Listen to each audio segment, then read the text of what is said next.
So I just did the count, and turns out I have a collection of Spydercos.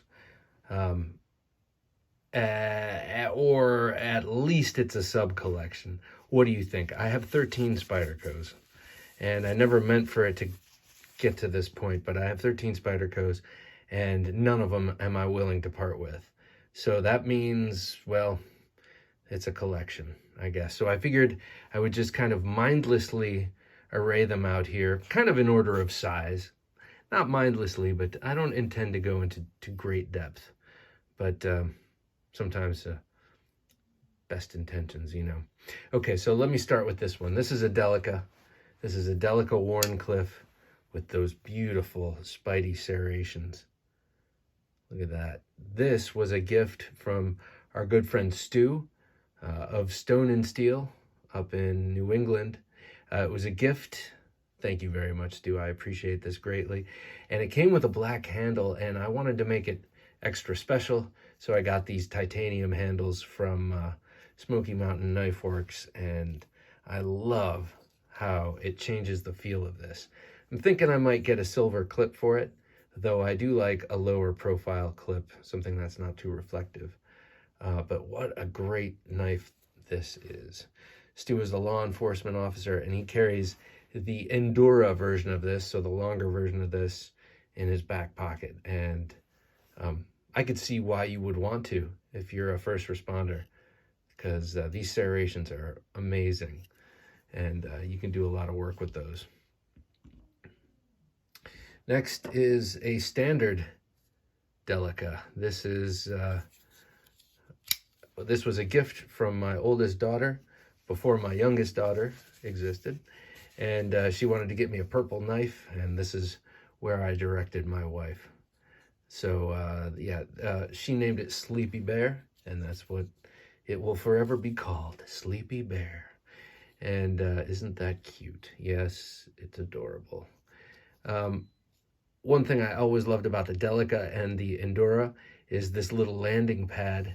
They create, a branding landing pad for your clip, so you don't totally thrash your pants with this multi-directional texturing.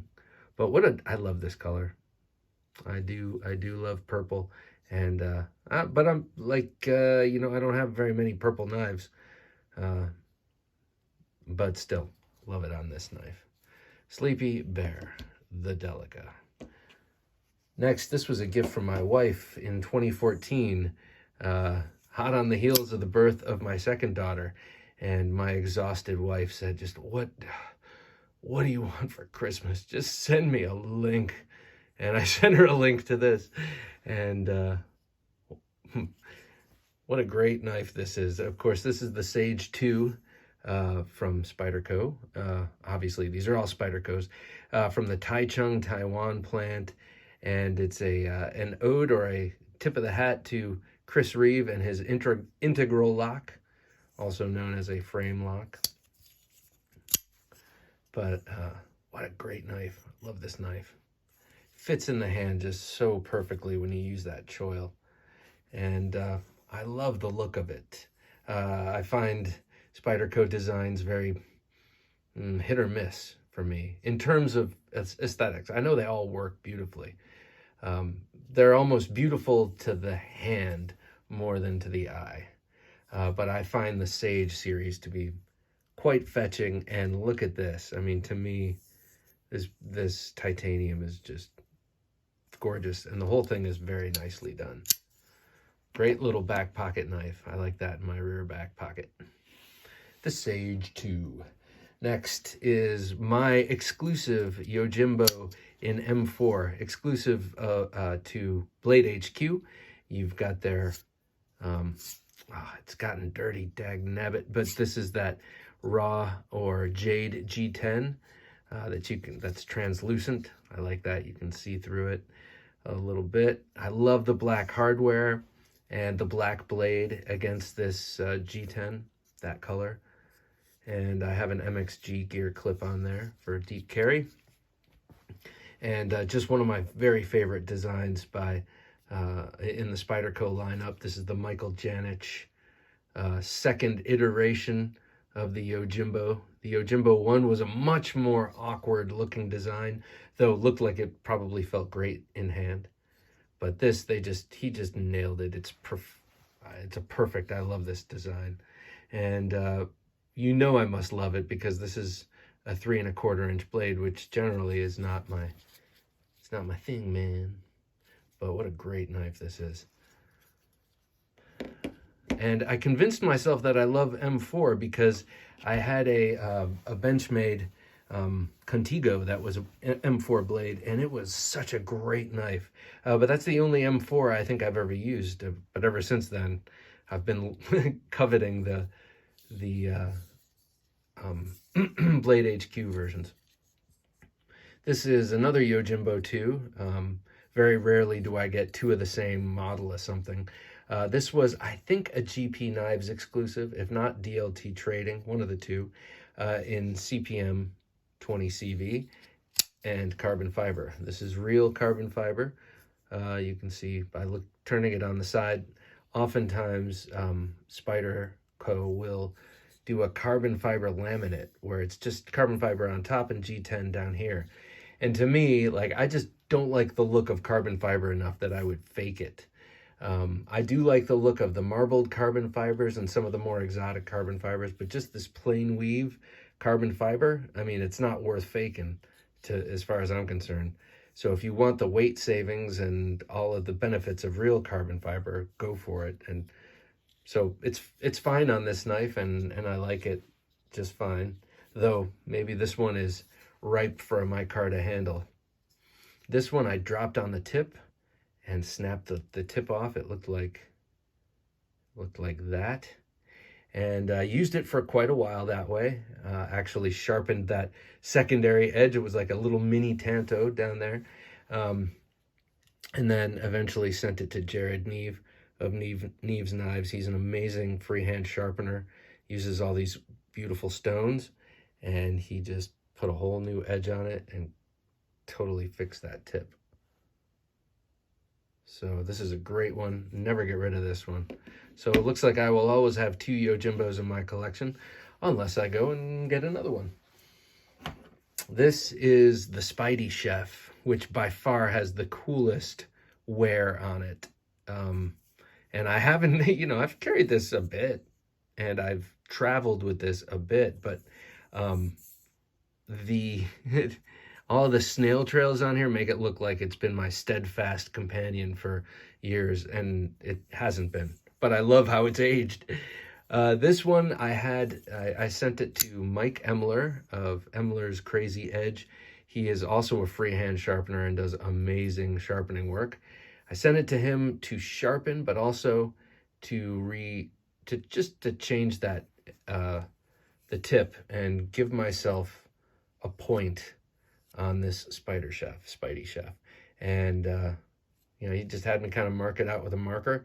He took it off, and then he did his freehand edge, which is actually a bit of a sorry, my gross dry hands here.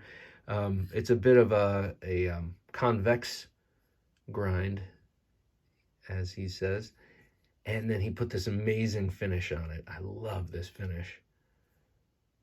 So he offered to redo the handle, but I said, nope, leave the handle as is, because I like that. Looks like I've had it 100 years look, without actually having to have it 100 years. Very sharp. He'd put an incredible edge on this knife, and I think that this really improves the blade profile. Personally, I think this knife always needed a point. Spydiechef. Next, this was a gift from my brother for my 44th birthday, I think, something like that. Maybe 46th, who knows. The years, they go by. This is the Ed Shemp designed large Persian. They made a large and a small, and then they did ones with red micarta and bolsters, I believe. It was either micarta or G10, and they were polished. But this is just, I love this version of it with those silver liners, that super thin G10, and the engraved Spyderco VG10. This is like slightly older Japan model. Ah, love this thing. It is a weird and awkward design. I find that Ed Shemp, though I have massive respect for Ed Shemp, I find some of his designs awkward, and but compellingly so, charmingly so. Like E.T. the extraterrestrial, you know, ugly cute kind of. In the hand, like this was designed for the hand. This handle was not designed to look at. It just melts in the hand. And then you can also ride up. It gives you a bit of space here. The funny thing about this is, the year my brother got this for me, I was thinking he was going to get me a Talwar because he had just gotten a cold steel Talwar and was talking about how amazing it was. And then he got me sort of the Spyderco version of the Talwar, in this Persian. This is a great knife, very thin and very fully flat ground, and just, you know, super slicey Spyderco action there. Okay, next is my Paramilitary 2, which I have said before that I keep around just for size comparisons, but that's not completely true. I do pocket this. This was in my pocket a bit during my quarantining. This is a great around the house knife. It's a great workhorse knife. It's incredibly comfortable. All the things you know about the Paramilitary 2. It's just never, except for when I first got it, it's never quite been my favorite knife. So, but it has proven itself to be one sturdy knife, and it needs to be cleaned. So it does get some use. I just downplay it, I guess. Would be nice to have a Paramilitary 2 in this configuration, but I know that that is a much coveted thing. Next, the Pattada, another in the ethnic line. This is in the ethnic line, and this Pattada is in the ethnic line, based on a Sardinian knife, I guess from a town of the same name, but Sardinia, Italy. So this is made in Maniago, Italy. Let's see, where you say that? N690CO, so you know it's European. And Maniago, Italy. So this is, this handle is beautifully contoured and just feels great in the hand. And that's G10. That's just really beautiful looking G10. Everything about this knife is just really refined. And that point, that tip, you got to be very careful with. Oof. Not only for poking yourself, but also for dropping. But this is the full-size Pattada. Now they have the Patadese,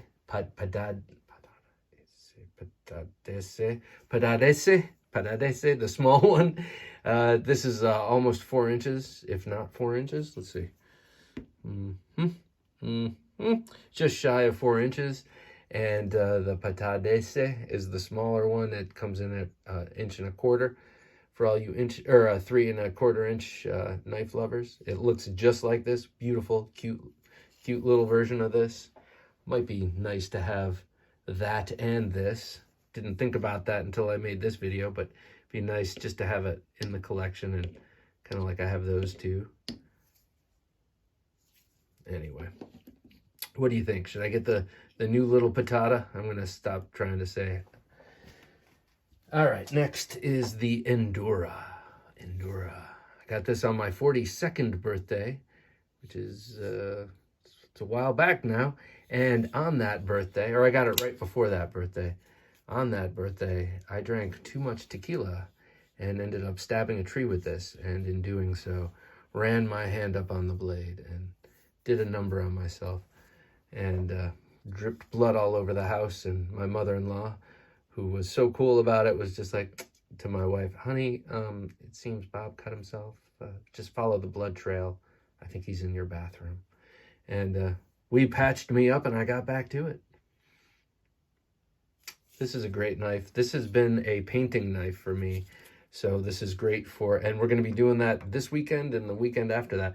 But this, for some reason, has always been my cleanup and taping knife and stuff when I paint. And maybe it's the color of the handle. It looks like that tape you use when you're painting, but Probably not. I just like this thing. It's light and thin, and I remember when I got it, I was so excited. I don't know, just because it was my first colored knife, I guess. But this thing will always be around. Keep that there. Almost to the end. 3 more. This is a very recent purchase. This is the Yo Jumbo. Here, let me make a little room for the couple bigger knives coming up. Yo Jumbo, as you can see, the family resemblance is the larger version of the Yojimbo, designed by Michael Janich to be the same knife, but basically with a 4-inch blade. And of course, they don't just, this is one thing that I love about Spyderco, that not every company does, but they don't just blow the design up by whatever percent or shrink it down by whatever percent. They understand that you have to redesign the knife to fit the hand and to fit the purpose. Here it is with the Yojimbo. You can definitely, obviously see the strong family resemblance. But I mean, look, even the blade, relatively speaking, that blade comes way up higher and has a higher dip. But you're still getting the same amount of blade grind, and it's hollow ground. Anyway, love this knife. Have you seen BJ Hill's Yojumbo tweaks? He does some really cool modifications. I might send this to him, or a different one, but I like the stuff he does with Yojimbos and Yojumbos. This, I think, should have a little bit of a choil. And I'm not usually a choil guy, but this is a weird little area, I think, design-wise. It needs a little resolution, and I think a little choil there might actually offer visual resolution. And might not be bad for usage, though. This is not the kind of knife that you're doing this with. It's more the knife you're stabbing into a leather. No, I'm just kidding. Okay, so that's the Yojumbo. 2 more here. Oh, yes. The military. This is another one I'd love in the M4 and Jade configuration. This is just a great knife. This is the S30V version. And great action. I sold this one to my friend Ian Lewis. He had it for a while, never carried it because he was afraid of losing it because he paid a lot of money for, relatively speaking, he thought this was expensive. And so he never carried it, and so I ended up buying it back from him. Hey, man, you still have that military? Because I was jonesing for a military again, and so my brother has one just like it, and my father has one just like it. So I won't be getting rid of this because it's kind of a club, All right. Oh, it's getting tight. It's getting tight. My last Spyderco. Now, I have 2 fixed blades that I'm not including in this because I just didn't think about it. Otherwise, they'd be coming in here. I have the Temperance 2 and the Serrata. But this is my last one. This is the Uliza by Ulrich Hennecke, who is a German knife designer, knife maker, and former police officer. And this was his first design with Spyderco. I believe he has a couple others. And I know he has one with Kaiser, I think. I think. But I love this thing. And this was sort of an alternative to the police model. It's got about the same dimensions, but it's got more of a pistol grip to it. And then the point is a little bit more centerline. And then that nice deep recurve. So this, I think, was really intended to be a backup sort of weapon knife in the vein of the Spyderco police model, just curvier. This is a knife that when I saw it, it reminded me of a Filipino sword, and I thought, man, I wish I was the person who designed that knife. And so I virtually ran out and grabbed one. And though I love this knife, this particular specimen has always been a bit of a problem child. something in the spring, maybe a little too stout, or I don't know what it is, but all the tweaking I've done over the years to this knife has never really improved the action on it much. But who cares? Look at how cool it looks. All right, everybody, thanks for watching this this Spyderco collection video. This is what I've got, and I'm not saying I'm never going to get any more, but for now, this will do me just fine. Thanks for watching.